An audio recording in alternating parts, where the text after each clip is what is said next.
بسم اللہ الرحمن الرحیم۔ آپ جب نماز پڑھا لیتے تو میں ایک ہی ذکر آپ کو صرف بتاؤں گا، باقی تو آپ کو یاد ہوں گے۔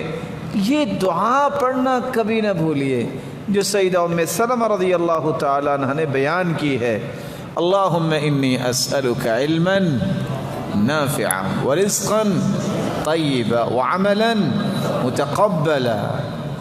اللہ میں تجھ سے ایسا علم مانگتا ہوں جو نفع دینے والا ہو، اللہ رزق ایسا مانگتا ہوں جو پاکیزہ ہو، اللہ عمل ایسا کرنے کی توفیق مانگتا ہوں جو تیری بارگاہ میں قبول ہو جائے۔ پڑھا کریں گے انشاءاللہ۔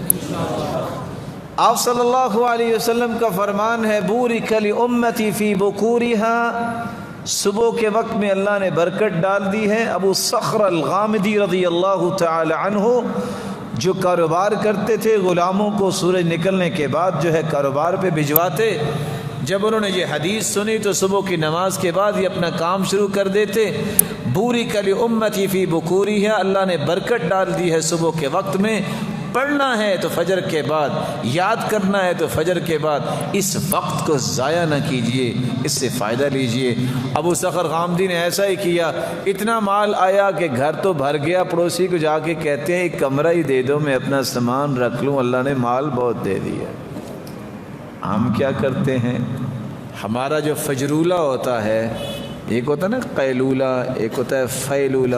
قیلولہ جو ہے وہ زور سے پہلے ہوتا ہے، فیلولہ جو ہے وہ زور کے بعد ہوتا ہے، اور عصرولہ جو ہے وہ لوگ عصر کے بعد کر لیتے ہیں، اور فجرولہ جو ہے وہ فجر کے بعد۔ بعض تو کہہ دیتے ہیں خلاصۃ النوم، یہ تو نیند کا خلاصہ، یہ تو سونا ہی سونا ہے۔